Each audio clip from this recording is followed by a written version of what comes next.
व्याख्या मुद्रां करसरसिजैः पुस्तकं शङ्खचक्रे बिभ्रद्भिन्नस्फुटिगृचिरे पुण्डरीकेन शरणः अम्लानः श्रीरमृतविशदैरंसभिप्लावयन्माम् आविर्भूयाद्दनघमहिमा मानसे वागधीशः। कृष्णाय वासुदेवाय हरये परमात्मने प्रणतक्लेशनाशाय गोविन्दाय नमो नमः। संस्कृत शौर्यम् इति पटले सम्बद्धाः समेऽपि विद्वांसः समेऽपि जिज्ञासवः छात्राः समेऽपि सहृदयाः सज्जनाः एतस्य संस्कृत शौर्यम् इति पटलस्य संस्थापकः डॉक्टर राजकुमारः समेषाम् एतस्मिन् महाभाष्य व्याख्याने स्वागतं वर्तते। प्रसंगः चलति अयुण् इति सूत्र व्याख्यानस्य। तत्र ह्यः अयं विषयः विचारितः आसीत् यत् अयुण् इत्यत्र यः आकारः तस्य विवृतोपदेशः कथं करणीयः। विवृतोपदेशः चेत् अकारस्य न क्रियते तर्हि सवर्णानां ग्रहणं न प्राप्नुयात्। किमर्थं न प्राप्नुयात्? विवारभेदात्। यस्माभिः प्रतिपादितं यद् विवारशब्दः अत्र विवृतप्रयत्नस्य और सामान्यरूपेण आभ्यन्तरप्रयत्नस्य तत्र वाचकः भवति। भगवान् भाष्यकारः प्रश्नम् उपस्थापयति किमुच्यते विवारभेदात् इति, न पुनः कालभेदादपि। यथैव अयं विवारभिन्नः एवं कालभिन्नोऽपि। अर्थात् यथा तत्र प्रयत्नभेदः भवति, यतो हि प्रयोगे अकारस्य संवृतप्रयत्नः भवति, तत्र प्रक्रियादशायां तु विवृतप्रयत्नः भवति इति तत्र सामान्यरूपेण अयं विषयः विचारितः भवति। विवारभेदः यथा वर्तते तथा कालभेदोऽपि वर्तते। यतो हि ह्रस्वः आकारः एकमात्रिकः भवति, दीर्घः आकारः द्विमात्रिकः भवति। तो ह्रस्वः यः उच्चरितः अयुण् यः आकारः सः दीर्घादीनां ग्रहणं न विधास्यति प्रयत्नभेदात्। किन्तु यथा प्रयत्नभेदः वर्तते तथैव कालभेदोऽपि वर्तते। यतो हि दीर्घः द्विमात्रिकः ह्रस्वः एकमात्रिकः, अतः कालभेदादपि तस्य ग्रहणं न करिष्यति। एवं रूपेण कश्चन विचारः समागतः। भगवान् भाष्यकारः कथयति सत्यमेव एतत् वक्षति तुल्यास्य प्रयत्नं सवर्णम् इत्यत्र आस्य ग्रहणस्य प्रयोजनम्। अर्थात् तुल्यास्य प्रयत्नं सवर्णम् इति सूत्रे आस्य ग्रहणस्य प्रयोजनम् उक्तम्। आस्ये येषां तुल्यो देशः प्रयत्नश्च ते सवर्णसंज्ञा भवन्ति। आस्य इत्यस्य तात्पर्यं किं वर्तते? यद्यपि आस्य शब्दः सामान्य रूपेण मुखस्य वाचकः भवति, अस्यन्ति ग्रासादिकम् अनेन इति आस्यं मुखम्, किन्तु अत्र आस्ये भवम् आस्यम् इति रीत्या शरीरावयवाच्च इति सूत्रेण यत् प्रत्यये कृते सति आस्ये भवम् आस्यम् इति रूपं निष्पद्यते। अयम् आस्य शब्दः ताल्वादिस्थानवाचकः भवति। एवं रूपेण आस्ये येषां तुल्यो देशः प्रयत्नश्च ते सवर्णसंज्ञा भवन्ति। तो अत्र तुल्यो देशः, देशः नाम उच्चारणस्थानं, तुल्यः देशः प्रयत्नानाम् आभ्यन्तरप्रयत्नः, येषां तुल्यः समः तिष्ठति ते सवर्णसंज्ञाः भवन्ति। बाह्यस्य पुनरास्यात् कालः, कालः आस्यात् बहिः भवति।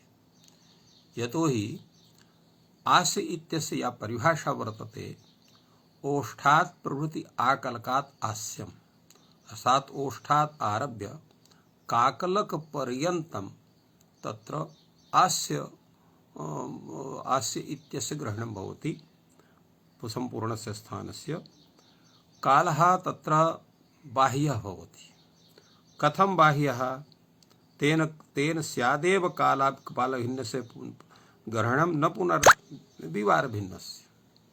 यतोहि यदा वर्णोत्पत्तिः भवति तो वर्णोत्पत्तिः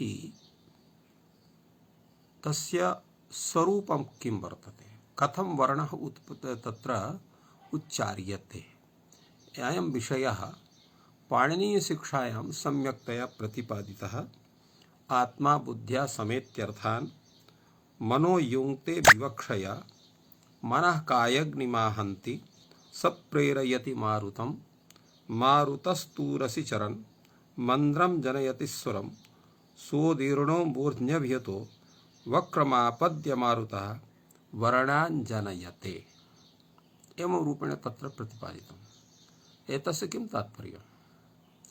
एतस्य तात्पर्यमस्ति यदा वयं कमपि वर्णम् उच्चारयितुं वाञ्छामः तदा अस्माकं या आत्मा वर्तते सः बुद्ध्या तत्र तं वर्णं ध्यायति, विचारयति। अनन्तरम् आत्मा बुद्ध्या समेत्य, बुद्ध्या अर्थान् समेत्य, यस्मिन् यदर्थबोधनाय सः शब्दः उच्चार्यते तम अर्थं पूर्वं तत्र स्वकीये तत्र तस्य स्थले, स्वकीयस्थले तम अर्थं बुद्धिः पूर्वम् आप्नोति समेत्य। अतएव समेत्य इति लिखितं वर्तते। पुनः मन विवक्षया मनो युङ्क्ते, मनः तत्र संलग्नाति। मनः किं करोति? मनः कायग्निम् आहन्ति। मनः यः शरीर जठराग्नि वर्तते तम आहन्ति, तत्र आघातं करोति। सः अग्निः मारुतं प्रेरयति। मारुतम् अर्थात् प्राणवायुं प्रेरयति। सः प्राणवायुः मारुतः उरसि चरन्, अर्थात् सा वायुः पूर्वं नाभिप्रदेशात् तत्र नीचैः भागः यः वर्तते ततः तत्र उद्गच्छति। अनन्तरं तत्र परावाणी भवति। यदा तत्र नाभिप्रदेशं प्राप्नोति तदा पश्यन्ति भवति। अतएव अत्र परावाण्याः पश्यन्ति वाण्याः उल्लेखः अत्र कृतः वर्तते।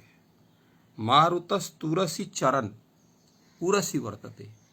उरसि तावत् तत्र मध्यमा वाण्याः स्वरूपं भवति। उरसि चरन् मन्द्रं जनयति स्वरं, मन्द्रं स्वरं, मन्द्रं स्वरम् अर्थात् तत्र अश्रुतिगोचरं, यस्य श्रवणं कश्चन न कर्तुं शक्नोति, अनुभवः तस्य भवति। तो एवं सोदीर्णो मूर्ध्न्यभितः, सः उदीर्णः उपरि गच्छन् तत्र मूर्ध्न्यभितः, मूर्धानम् आहत्य तत्र ताल्वादि स्थानं प्राप्नोति। यदा ताल्वादि स्थानं प्राप्नोति तो वक्त्रमापद्य मारुतः वर्णान् जनयते, तदा वैखरीवाण्या उच्चारणं तस्य वर्णस्य भवति। अत्र कालस्य कथं बहिस्त्वम् एतत् विचारयन्तु। यतोहि यावान् वायुसंयोगः वर्णोच्चारणसमये भवति तावदेव स्वरूपं वर्णोच्चारणे भवति। एकमात्रिकः वायुसंयोगश्चेत् ह्रस्वस्य उच्चारणं, द्विमात्रिकः वायुसंयोगश्चेत् दीर्घस्य उच्चारणं, त्रिमात्रिकः अधिको वायुसंयोगश्चेत् प्लुतस्य उच्चारणं। तो अत्र वायुसंयोगः यदा तत्र मनो युङ्क्ते विवक्षया इत्यत्रैव विवक्षया तादृशः एव वायुसंयोगः भवति अग्न्या। यतो हि आत्मा अर्थान समेत बुद्ध्या मनोयुक्ते विवक्षय मनः कायाग्निम आहन्ति और तत्र अग्निः मारुतं प्रेरयति। अत्र मारुतं प्रेरयति तो विवक्षयादृशी विवक्षा तादृशस्यैव मारुतस्य संप्रेषणम् इति कृत्वा अत्र द्विमात्रिकः वायुसंयोगः एकमात्रिकः वायुसंयोगः वा यत्किंचित् भवति तत्र आस्यात् बहिरेव तिष्ठति। यतो हि आस्ये प्रवेशः भवति सोदूर्णो मूर्ध्न्यभिहतः वक्त्रमापद्य मारुतः। तो वक्त्रमापद्य मारुतः अत्र मूर्ध्न्यभिहतः वायुः यदा वक्त्रम् आप्नोति तो वक्त्रं यदा प्राप्नोति तदैव आस्य देशः भवति। ततः पूर्वं नास्ति आस्य देशः। अस्माद्धेतो आस्यात् बहिः कालः जायते। फलतः भगवान भाष्यकारः यः कथयति बाह्यस्य पुनरास्यात् कालः तस्य इत्थं तात्पर्यं वर्तते। अर्थात् कथम् आस्यात् बहिः कालः भवति इत्येव विचार्य अत्र कथयति तेन स्यादेव कालभिन्नस्य ग्रहणम्। यतो हि तत्र सवर्ण संज्ञा विषये कालस्य उपयोगिता नास्ति। अतः कालभिन्नस्य ग्रहणं तु भवितुमर्हति किन्तु विवार भिन्नस्य ग्रहणं न भवितुमर्हति इति एव तात्पर्यम् एतस्य वर्तते।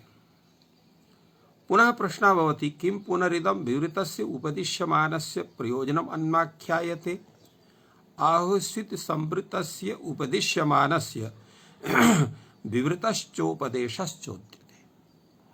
अर्थात अत्र भगवान कथयति आकारस्य विवृतोपदेशः करणीयः। कथं करणीयः? यथा दीर्घादीनां ग्रहणं स्यात्। यच्चेत् संवृतं स्यात् तर्हि दीर्घादीनां ग्रहणं न स्यात्। यतो हि ह्रस्वाकारस्यैव संवृतप्रयत्नः भवति, दीर्घादिकारस्य संवृतप्रयत्नः न भवति। एवं रूपेण दीर्घादीनां ग्रहणं न भवितुमर्हति यतो हि दीर्घादयः संवृताः न सन्ति। यस्य सन्ति तेषामेव ग्रहणं भवति इति विषयः विचारितः। तत्र पुनः प्रश्नः भवति कि विवृतस्य उपदिश्यमानस्य प्रयोजनम् अन्वाख्यायते आहु संवृतस्य उपदिश्यमानस्य विवृतोपदेशश्चोद्यते। अर्थात भवता अत्र किं क्रियते? यः तस्य विवृतोपदेशः यः वर्तते तस्य प्रयोजनं कथ्यते। यत् एतस्य विवृतोपदेशस्य किं प्रयोजनम्?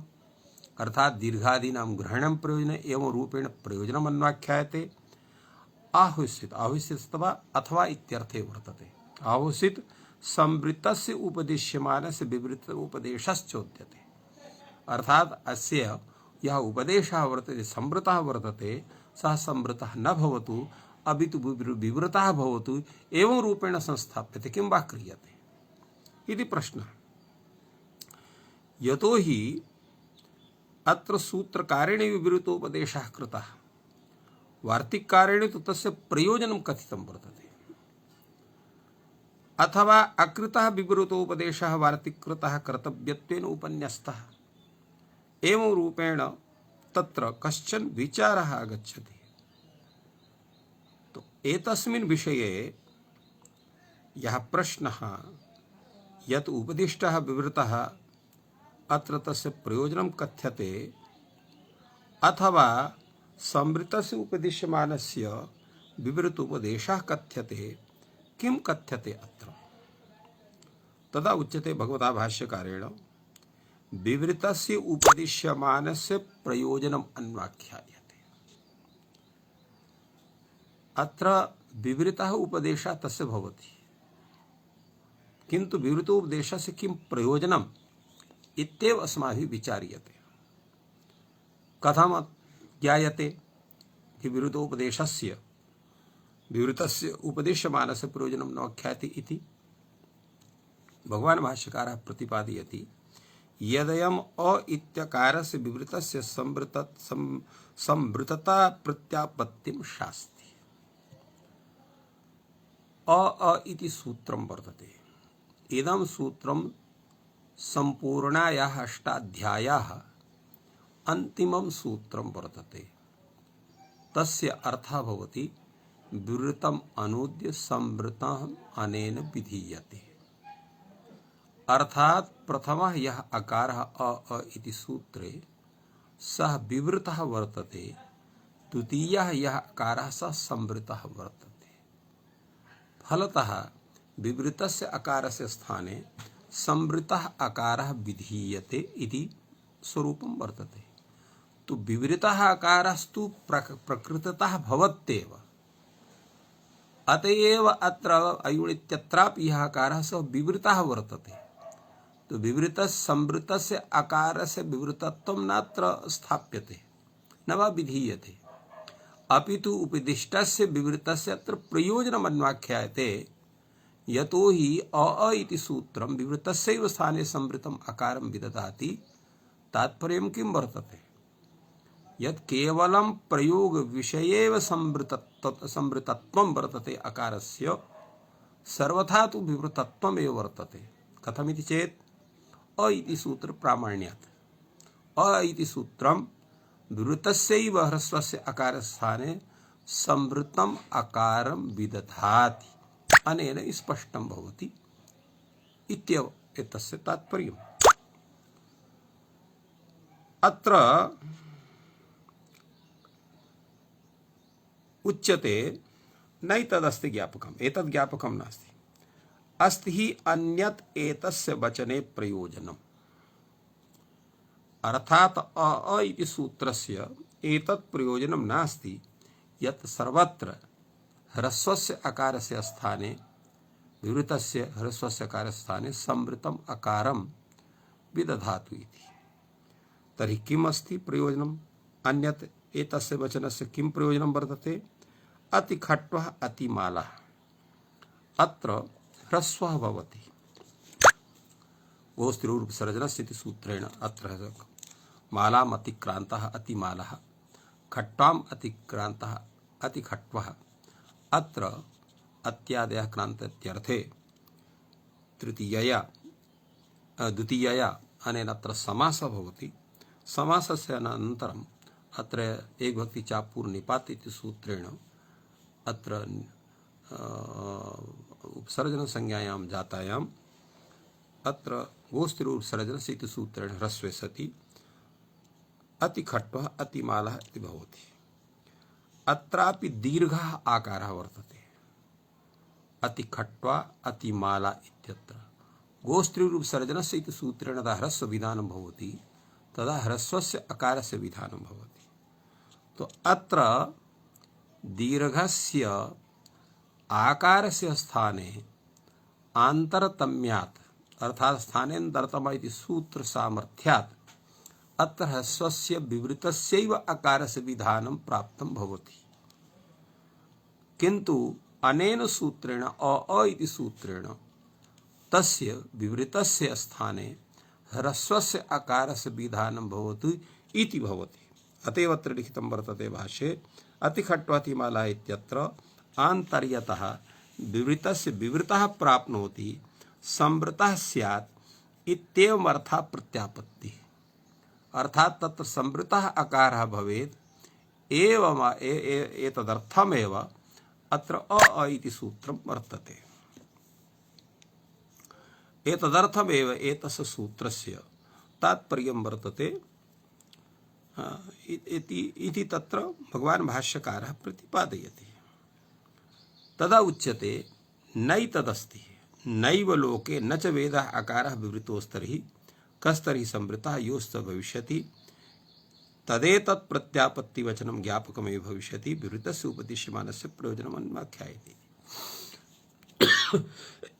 भगवान् भाष्यकारः कथयति एवं नास्ति, नैव लोके न च वेदे अकारः विवृतोऽस्ति। अर्थात् ह्रस्वः अकारः यः वर्तते स च न लोके न च वेदे विवृतः नास्ति। एतस्य किं तात्पर्यम्? यद्यपि विवृतोऽपि अकारः अस्त्येव, यथा संवृतः अकारः वर्तते तथा विवृतोऽपि अकारः वर्तते, तर्हि भगवान् भाष्यकारः कथं प्रतिपादयति यत् नैव लोके न च वेदे अकारः विवृतोऽस्ति। एतस्य तात्पर्यं वर्तते यत प्रयोग दशायां लोके वेदे च सर्वत्र संवृतः एव आकारः वर्तते। प्रक्रियायां तु सर्वत्र ह्रस्वः आकारः विवृतः अस्ति, किन्तु प्रयोग विषये यदा प्रयोगं वयं कुर्मः तदा संवृतस्यैव आकारस्य प्रयोगं कुर्मः सर्वत्र। लोकेऽपि तथैव कुर्मः, वेदेऽपि तथैव कुर्मः। एवं न वक्तुं शक्यते लोके वेदे आकारः विवृतः नास्ति। यदि विवृतः अस्ति किन्तु प्रयोगे नास्ति, तो प्रयोग नास्ति इति कृत्वा लोके वेदे आकारः विवृतः नास्ति इति भाष्यकारस्य उक्ति चरितार्थः भवति।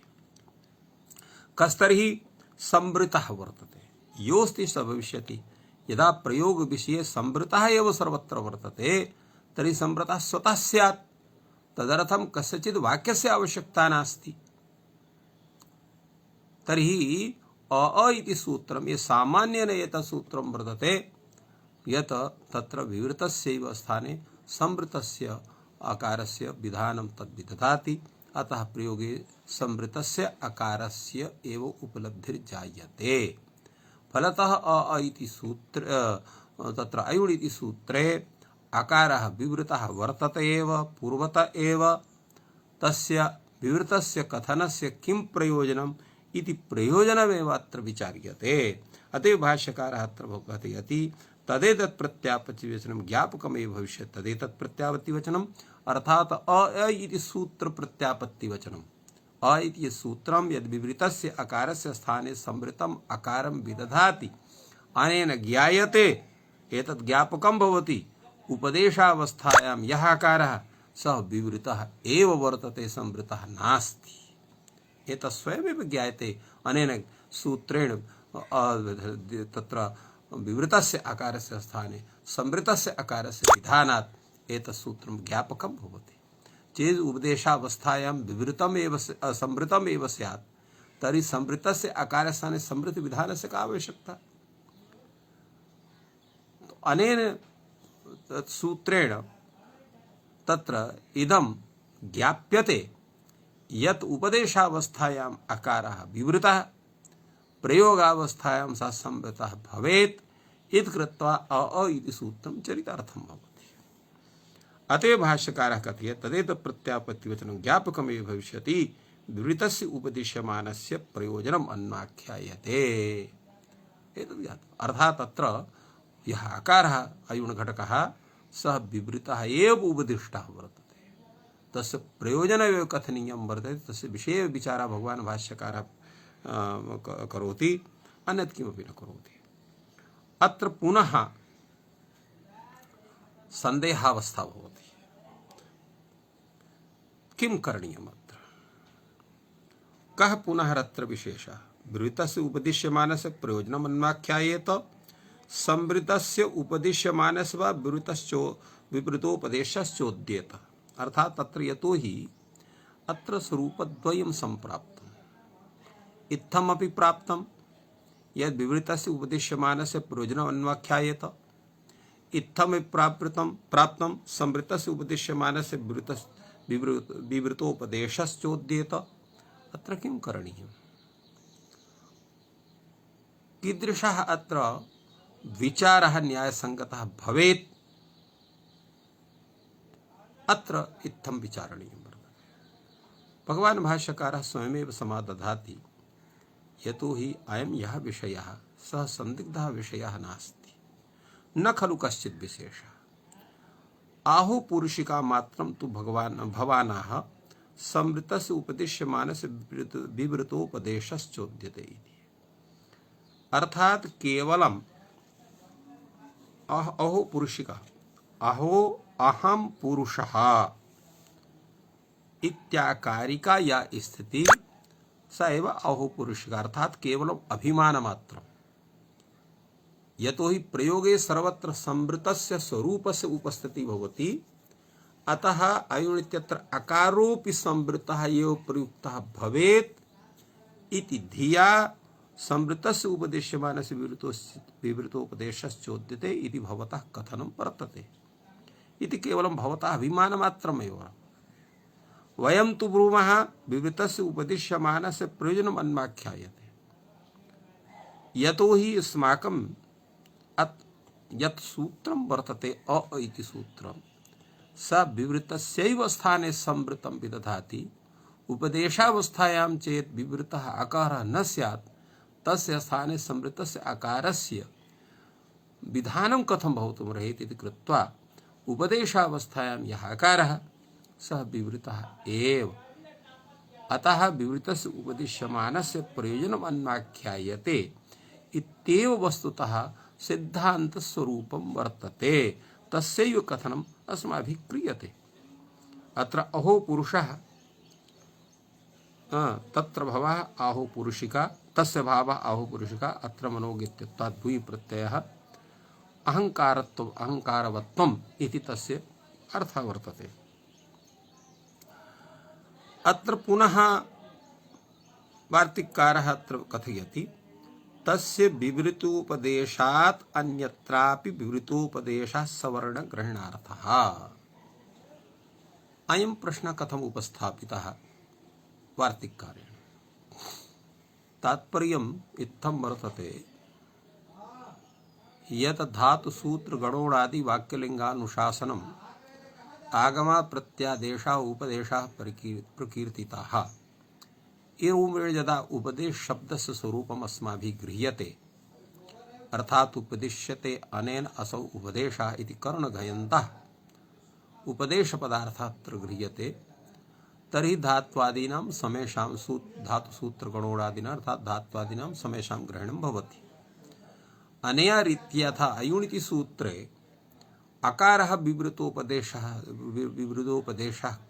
स्वीक्रियते तथैव धातुसूत्रगणोणादित्यादि स्थलेषु ये शब्दाः पठिताः सन्ति तत्रापि यः अकारः सः विवृतः एव उपदिष्टः भवेत्।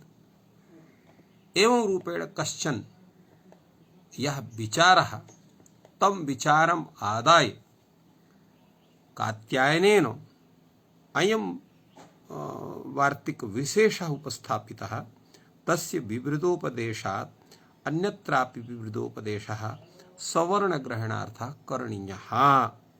तस्यैव अक्षरसमाम्नायिकस्य विवृतोपदेशात् तस्यैव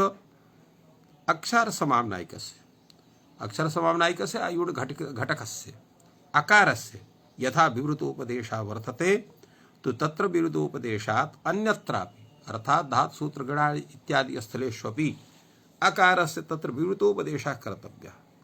अतएव कथयति क्व अन्यत्र धातु प्रातिपदिक प्रत्यय निपातस्थस्य धातु घटकस्य प्रातिपदिक घटकस्य प्रत्यय घटकस्य निपात घटकस्य अत्रैव आगमादेश इत्यादि सर्वेषामपि ग्रहणं भवितुमर्हति। किं प्रयोजनं? किमर्थं तत्रापि विवृतोपदेशः करणीयः? सवर्णग्रहणार्थः। अत्र ते तत्र घटकेन आकारेण दीर्घादीनामपि ग्रहणं स्यात्। एतदर्थं सवर्णग्रहणार्थं तत्र धात्वादिषु स्थितः यः अकारः सः विवृतः उच्चारणीयः। विवृतोपदेशः तस्य करणीयः। अक्षरसमाम्नायिकेन अस्य ग्रहणं यथा स्यात्। अक्षरसमाम्नायिकेन इत्यस्य किं तात्पर्यम्? अक्षरसमाम्नायः वर्णसमाम्नायः। अक्षरसमाम्नाय भवः अक्षरसमाम्नायिकः समाम्नायिकः अर्थात् वर्णसमाम्नाय भवः इति तात्पर्यम्। अक्षरसमाम्नाय भवः अक्षरसमाम्नायिकः। तो अक्षरसमाम्नायिकेन अर्थात् अयुण घटकेन आकारेण यथा अन्येषामपि सवर्णानां ग्रहणं स्यात्। किंच कारणं न स्यात्? विवारभेदात्। अत्र विवारभेदात् इति लिखितं वर्तते अर्थात् अभ्यन्तर प्रयत्नभेदात्। यतो हि कुत्रापि दीर्घ आकारः भवति कुत्रापि प्लुत आकारः भवति सर्वत्र तत्र अनेन ह्रस्वकारेण तेषां ग्रहणं धात्वादिस्थानां न स्यात्। एतदर्थं तत्रापि तत्र तस्य प्रवृत्तिः या भवतु तेन रूपेण तदर्थं तस्य विवृतस्यैव अकारस्य उपदेशः करणीयः येन तत्सवर्णस्य सर्वेषां ग्रहणं स्यात्। आचार प्रवृत्तिर्ज्ञापयति भगवान भाष्यकारः समाददति आचार प्रवृत्तिर्ज्ञापयति भवति आक्षार समाम्नायिकेन धातुतिशस्य ग्रहणमिति यदयम् अकासवर्णे दीर्घ इत्यत्र प्रत्याहारे अकः ग्रहणं करोति। अत्र भगवान भाष्यकारः कथयति यत् आचार्य प्रवृत्ति आचार्य इति पदेन अत्र भगवतः पाणिनेः ग्रहणं वर्तते। तो आचार्य प्रवृत्तिर्ज्ञाप्यते प्रायः सर्वत्र भगवान भाष्यकारः आचार्य पदेन तत्र पाणिनेः ग्रहणं करोति, किन्तु अत्र अन्यत् कुत्रापि महेश्वर शब्दस्यापि आचार्य पदेन ग्रहणं भवति, यस्य चर्चा अग्रे भविष्यति। किन्तु अत्र आचार्य प्रवृत्तिर्ज्ञाप्यते भवति अक्षरसामनायिकेन धात्वादिशस्य ग्रहणं यदयम् अकासवर्णे दीर्घ इति प्रत्याहारे अकः ग्रहणं करोति। तो अकः ग्रहणं करोति अनेन किम् आयातम्? तो अक इत्यत्र यः आकारः सः आकारः तत्र वर्णसमाम्नायस्थ अयुण् इति सूत्रस्य आकारः वर्तते, तस्य ग्रहणम् अत्र वर्तते। तत्र यतोहि सः आकारः विवृतः वर्तते, अतः अकघटकोऽपि आकारः विवृतः स्यात्। यदा विवृतः स्यात् तेन विवृतेन आकारेण एतेषां समेषां ग्रहणं भविष्यति। कथं कृत्वा ज्ञापकं? न हि द्वयोः अक्षर समाम्नको युगपत् संस्थानमस्ति। यतोहि ज्ञापकं यतोहि द्वयोः अक्षर समाम्नैकयोः, अर्थात् अत्र अयुण् घटकः यः आकारः अक घटकः आकारः, तो उभयोः अक्षर समाम्नैकयोः युगपत् संस्थानं न भवितुमर्हति एकत्रैव। यतोहि अयुण् घटकः आकारः भिन्नः, यतोहि अस्माभिः पूर्वम् उक्तं प्रत्युच्चारणे शब्दो भिद्यते। यदा प्रत्युच्चारणे शब्दो भिद्यते तर्हि अयुण् घटकः आकारः भिन्नः, अक घटकः आकारः भिन्नः, उभयोः युगपत् संस्थानं कथं भवितुमर्हेत् इति प्रश्नः। अपि च एकः एव आकारः कथं तत्र स्यात् एतस्मिन् विषये उच्यते। यद्यपि ह्यस्तने तस्मिन् विषये अहं विचारितवान्, किन्तु अधुना अद्य पुनः अपि कथयामि। यदा अक प्रत्याहारः भवति, यद्यपि अक घटके आकारे तत्र अयुण् घटकः यः आकारः सः आकारः नास्ति, प्रत्युच्चारणे शब्दो भिद्यते इति रीत्या तत्र अयुण् घटकः अव्यक्तिः भिन्ना, अक घटकः अव्यक्तिः भिन्ना। फलतः उभयोः तत्र तत्र एकत्वं न भवितुमर्हति। किन्तु आदिरन्तेन सहेता इति सूत्रस्य तत्र अर्थः भिन्नः क्रियते। तत्र लिखितः वर्तते अर्थः अन्ते नेता सहित आदिर्मध्यगानां स्वस्य च संज्ञा स्यात्। किन्तु अनेन अर्थविधानेन तत्र तस्य स्वरूपसिद्धिः न भवितुमर्हति।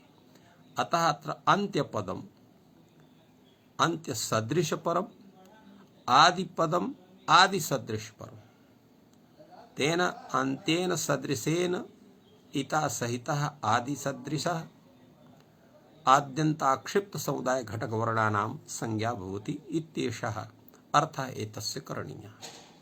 यथा अत्र अक प्रत्याहारः, अत्र अन्त्येन अन्त्य इत भवति ऋलृक् घटकः ककारः, तो तेन अन्त्येन इता सदृशः भवति। अत्र अकासवर्णे दीर्घ इति सूत्रे अक घटकः ककारः, तेन अन्त्येन इता सदृशेन सहितः आदिः कः भवति अयुण् घटकः आकारः, तत्सदृशः भवति अकासवर्णे दीर्घ इत्यत्र अक इत्यत्र अकारः।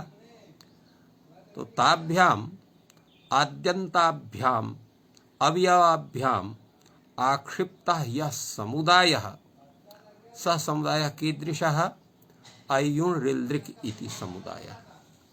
तद् घटकवर्णाः के भवन्ति आयि उ ऋलृ। यतोहि प्रत्याहारेषु इतां न ग्रहणम् इति रीत्या अत्र नकारस्य ककारस्य ग्रहणं तद् घटकवर्णानां मध्ये न भवति। अस्माद्धेतोः अत्र तद्घटकवर्णाः आ इ उ ऋ एते भवन्ति। एतेषां संज्ञा अक इति भवति। तो तत्र तथा यह अक अयुण इत्यत्र यह साधित अयुण ऋलिख इत्यादि सूत्रेषु तत्सदृशः एव अक अत्र अकाशवर्णे दीर्घ इति सूत्रे वर्तते। फलतः तत्सादृश्यापि संज्ञात्वात् अनेन आदिरन्तेन इति सूत्रेण यथा अक इति अयुण घटकस्य ग्रहणम अयुण ऋलिख इत्यादि समुदायस्य ग्रहणम अक इत्यनेन आयु ऋलि एतेषां ग्रहणं भवति, तथैव अकाशवर्णे दीर्घ इत्यत्रापि अक इति पदेन आयु ऋ एतेषां ग्रहणं भवति। अनया रीत्या भगवता भाष्यकारेण अत्र कथितं यत् यदयम् आकाशवर्णे दीर्घ इति प्रत्याहारे अकः ग्रहणं करोति तेन अक्षरसमाम्नायिकेन धातुत्वस्य ग्रहणं भवति इति वक्ति। नहि द्वयोः यतो हि यदा ईदृशः न क्रियते अत्र ज्ञापकत्वं कथं द्वयोः अक्षरसमाम्निको युगपत् संस्थानं न भवितुमर्हति। युगपत् अर्थात एक कालावच्छेदेन एकः जनः एकस्मिन् काले एकत्र स्थातुमर्हति। असलद्वय असलत्रैव न स्थातुमर्हति। तो तत्सादृश्यत्वेन तु भवितुमर्हति इति कृत्वा तथा विचारः अत्र कृतः वर्तते। तदा उच्यते नैतदस्ति ज्ञापकम्। अत्र ज्ञापकं नास्ति।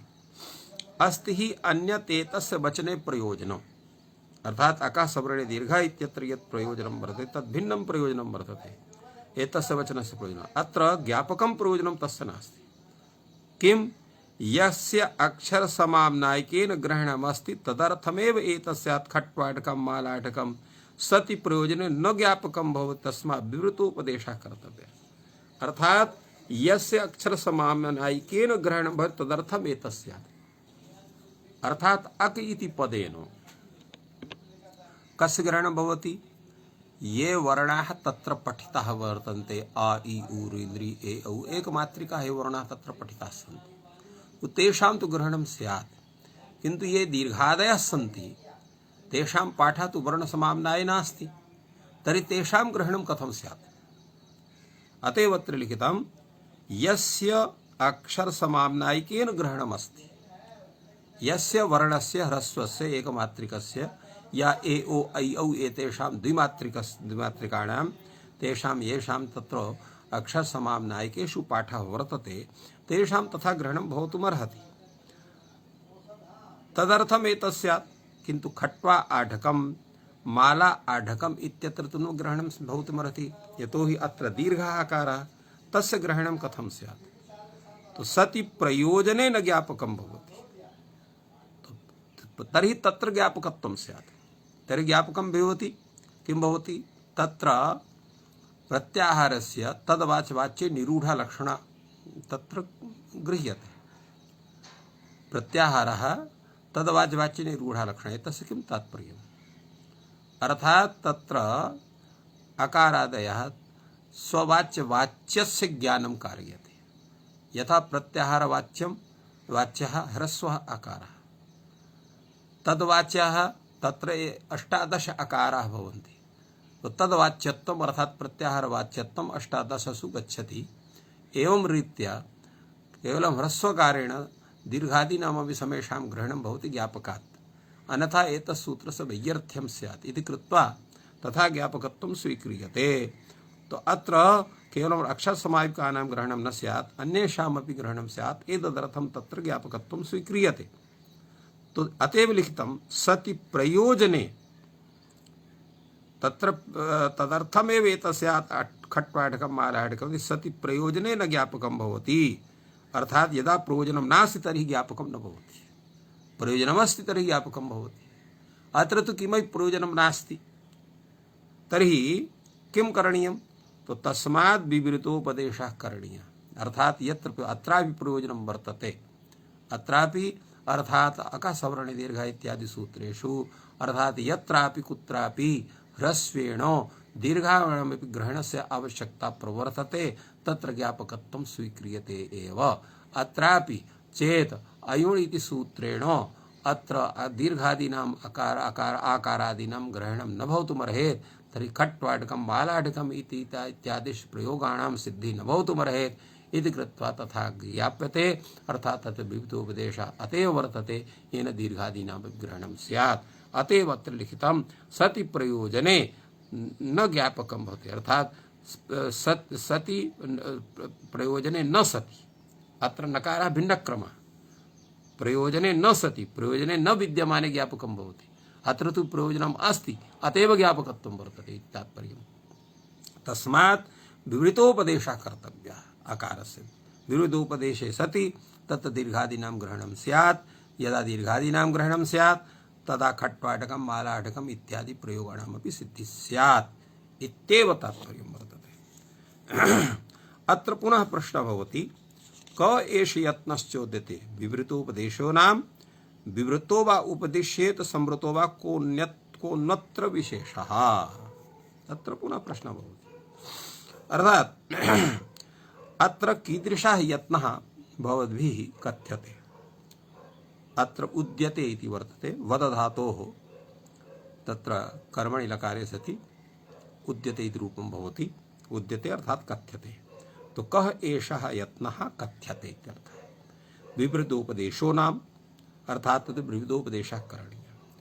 तो विवृतो वा उपदिश्येत संवृतो वा उपदिश्येत कोऽन्यत्र कोनु अत्र विशेषः। अर्थात संवृतः उपदिष्टः भवेत् नाम विवृतो वा उपदिष्टः भवेत्। अत्र कः विशेषः। अर्थात विवृतोपदेशः एव करणीयः, संवृतोपदेशः न करणीयः। अत्र कश्चन कः विशेषः। बहुधा संवृतोपदेशः एव स्यात् अथवा विवृतोपदेशो वा स्यात्। अत्र अर्थात उभयोः कस्यचित् एकस्य यत् विचारः वर्तते तस्य मुख्यं प्रयोजनं किं वर्तते इति प्रश्नः। एतस्मिन् विषये कथ्यते स एष सर्व एव अर्थः यत्नः यानि एतानि प्रातिपदिकानि अग्रहणानि तेषाम् एतेन अभ्युपायेन उपदेशश्चोद्यते तद्गुरु भवति। तस्मात् वक्तव्यं धात्वादिस्थश्च विवृतः। अत्र कथ्यते यत् एवं भूताः धातवः येषां समेषां तत्र धातुपाठे पाठः वर्तते। प्रत्ययाश्च तत्तसूत्रे पठिताः सन्ति, एवमेव आगमाः पठिताः सन्ति, आदेशाः पठिताः सन्ति। तत्तत् गणपाठेषु भूयांसि प्रातिपदिकानि अपि पठितानि सन्ति। तेषां यत्र कुत्रापि अकारः सः संवृतो वा विवृतः वा उपदिष्टः भवेत् नाम यतो हि तादृशी यादृशी परंपरा वर्तते वैयाकरणानां तादृशः उपदेशः भगवता पाणिनिना तत्तत् सूत्रेषु तेषां विहितः वर्तते। किन्तु अयं यः यत्नः अत्र विवृतोपदेशः करणीयः संवृतोपदेशः वा करणीयः कथं भूतः अयं यत्नः वर्तते। एतस्य यत्नस्य विषये उच्यते अयं सर्वोऽपि यत्नः यः वर्तते यानि एतानि प्रातिपदिकानि अग्रहणानि अर्थात येषां सूत्रादिषु गणपाठेषु च पाठः येषां प्रातिपदिकानां नास्ति तेषां तथा ग्रहणं कथं स्यात् तदर्थम् एषः प्रयत्नः वर्तते। अतः भाष्यकारः प्रतिपादयति स एष सर्वः एव एवं अर्थः यत्नः अर्थात अयं विवृतोपदेश रूपा यः यत्नः वर्तते सर्वोपि अर्थः सर्वोपि प्रयोजनम् एवं अर्थः अर्थात एतदर्थं वर्तते यानि एतानि प्रातिपदिकानि अग्रहणानि अर्थात येषां प्रातिपदिकानां कुत्रापि तत्र कंठरवेण पाठः नास्ति। व्यवहारे तानि प्रातिपदिकानि प्रसिद्धानि सन्ति। तेषां यदा आख्यानम् अस्माभिः करणीयं स्यात् तदा तत्र तेषां ग्रहणं तत्र अकाराणां ग्रहणं कथं स्यात् एतदर्थमेव अयं यत्नः कृतः वर्तते। अतएव भगवान भाष्यकारः लिखति यानि एतानि प्रातिपदिकानि अग्रहणानि तेषाम् एतेन अभ्युपायेन नाम ह्रस्व तत्र अयुण घटकस्य अकारस्य विवृतोपदेशेन रूपेण अभ्युपायेन तत्र तेषां ग्रहणं स्यात्। अतएव उपदेशश्चोद्यते, उपदेशः क्रियते, तद्गुरु भवति।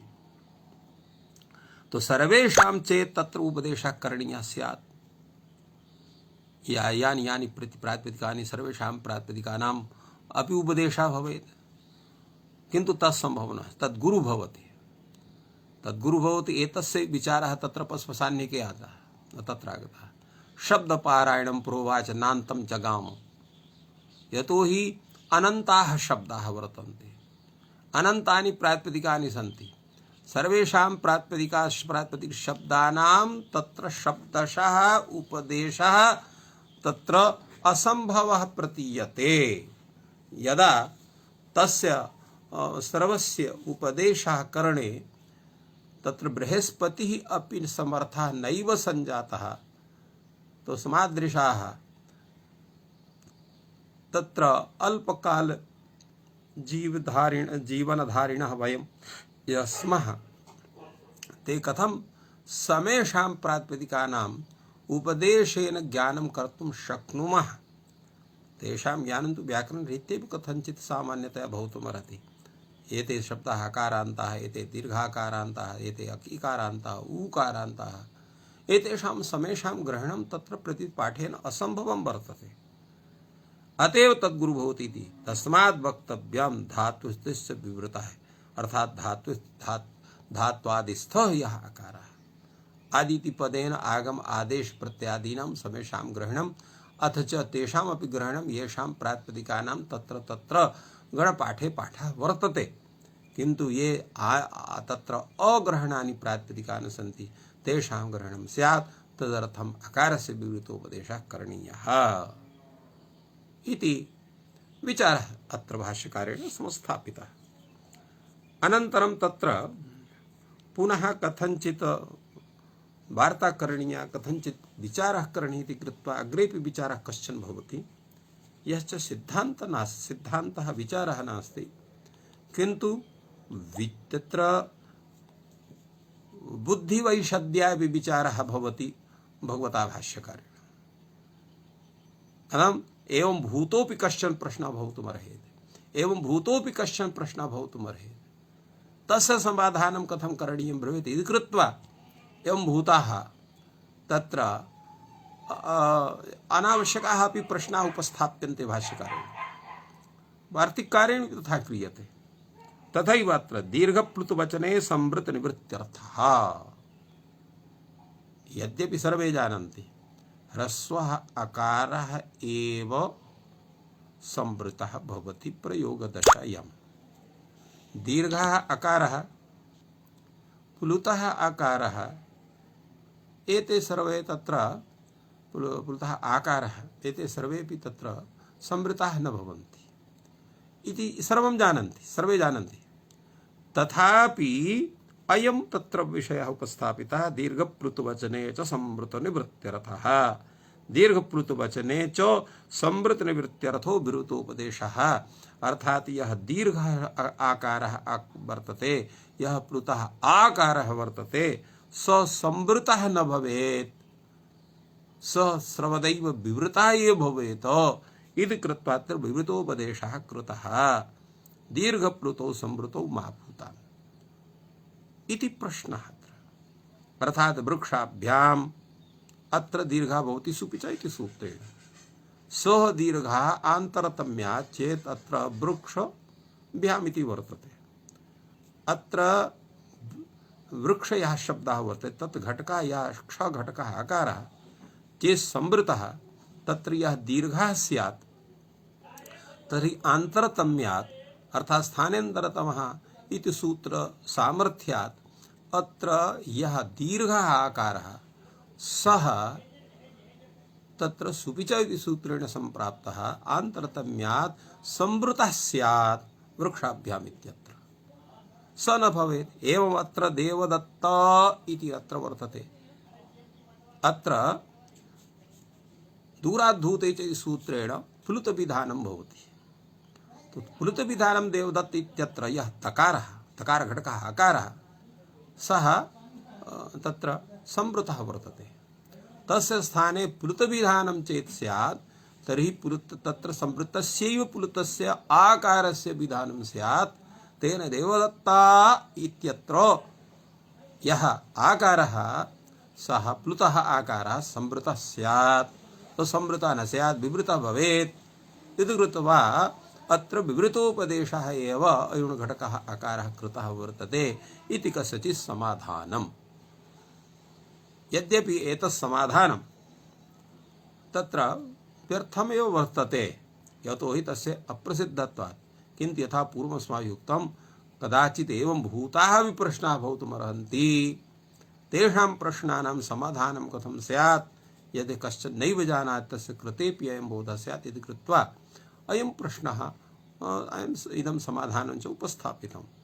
भगवान् भाष्यकारः तस्य समाधानस्य निराकरणं करोति। नैव लोके न च वेदे दीर्घ प्लुतौ संवृतौ वस्तः कौ तर्हि विवृतौ यौ स्तः तौ भविष्यतः। अर्थात लोके वेदे कुत्रापि दीर्घः प्लुतः दीर्घः आकारः प्लुतः आकारः एतौ उभौ अपि संवृतौ न स्तः। कीदृशौ स्तः? विवृतौ स्तः। यदा विवृतौ स्तः तर्हि विवृतौ भविष्यतः। यदा तत्र तौ संवृतौ नास्तां तर्हि कथं भवेताम्? अस्माद् हेतोः अयं तत्र यत् समाधान विशेषः स व्यर्थ एव। पुनः अपि उच्यते तत्रैव स्थानी प्रकल्पयेदेता वनुस्वारो यथा यणम्। अत्र श्लोकवार्तिकं वर्तते। संवृतः स्थानी संवृतौ दीर्घ प्लुतौ प्रकल्पयेत अनुस्वारो यथा यणम् तद यथा संयन्ता संवत्सरः यल्लोकं तल्लोकम् अनुस्वारः स्थानी यणम् अनुनासिकं प्रकल्पयति। किं तात्पर्यम् एतस्य? तत्र यः एवं समाधानं कृतवान् यत् अत्र विवृतोपदेशः अतएव कृतः यत् वृक्षाभ्याम् इत्यत्र संवृतः दीर्घः आकारः न भवेत्। देवदत्ता इत्यत्र प्लुतः संवृतः आकारः न भवेत्। भगवता भाष्यकारेण समाधानं दत्तं यत् कुत्रापि दीर्घः प्लुतस्य आकारस्य तत्र संवृतौ न प्रसिद्धौ स्तः, अतः तौ न भविष्यतः। किन्तु यः प्रश्न तत्र समाधानकर्ता वर्तते स पुनः तत्र समाधानं विदधाति यद्भवतु नाम तौ न स्तः, किन्तु तयोः परिकल्पना कर्तुम् अस्माभिः शक्यते। कथं? तत्र उदाहरणमपि दत्तवान्। यथा संपूर्वक यमधातोः त्रिच प्रत्यये कृते सति समयन्ता इति भवति। मकारस्य मोनुस्वारः इत्यनेन अनुस्वारः, अनन्तरम् अनुस्वारस्य यै परसवर्णः। इस सूत्रेण परसवर्ण विधाने तत्र अनुस्वारस्थाने परस्य यकारस्य सवर्णः अनुनासिकः यकारः भवति, तेन संयन्ता इति भवति। एवमेव संवत्सरः, वत्सर इति शब्दः, तो सम्यक् वत्सरः इति संवत्सरः। अत्र सम इति उपसर्गः। अत्रापि समघटकः यः मकारः तत्र मोनुस्वारे तेन अनुस्वारे सति अनुस्वारस्य यै परसवर्ण इति सूत्रत्र परसवर्णं भवति। तेन अत्र अनुस्वारस्थाने परस्य वकारस्य अनुनासिकः वकारः तेन संवत्सरः भवति। एवं यम लोकम इत्यत्र, तो यम लोकम अत्र वाक्यम वर्तते, यम लोकम तम लोकम, अत्र समासः नास्ति। तो यम लोकम तम लोकम, अत्र मकारस्य अनुस्वारः भवति, अनुस्वार इति सूत्रेण, अनुस्वारस्य यै परसवर्णः इति सूत्रेण अत्र परसवर्णः लकारस्य अनुस्वारस्थाने परस्य लकारस्य सदृशः परसवर्णः अत्र भवति अनुनासिकः लकारः, तेन यं लोकं तल्लोकम् इति भवति। यद्यपि अत्र तेन रूपेण तत्र यकार वकार लकारस्य अनुनासिकस्य प्रसिद्धि तादृशी न दृश्यते, तथापि तत्र प्रसिद्धत्वादपि तत्र अनुस्वारस्य स्थाने अनुनासिकस्य यकारस्य वकारस्य लकारस्य पिधानं जायते, येन संयन्ता यल्लोकं संवत्सरं संवत्सरः एवं रूपेण विचारः भवति। तथैव यद्यपि तत्र दीर्घः प्लुतः वा तत्र आकारः प्रसिद्धः नास्ति, तथापि आन्तर्यतः तयोः तत्र परिकल्पना कर्तुं शक्यते इति कस्यचित् कथनं वर्तते। तर्हि भगवान् भाष्यकारः उपस्थापयति, तत्र एवं नास्ति, भवतः यद् उदाहरणदानं दान वर्तते तदपि असमीचीनं वर्तते, अतः विषमः उपन्यासः।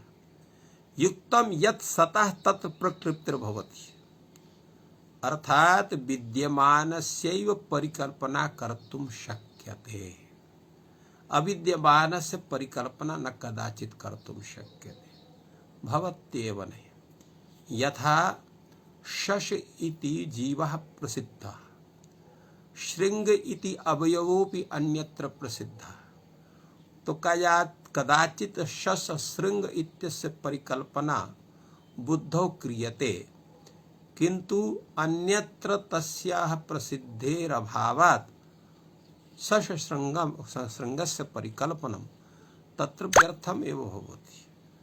तत्र यतोहि बौद्ध प्रसिद्धेः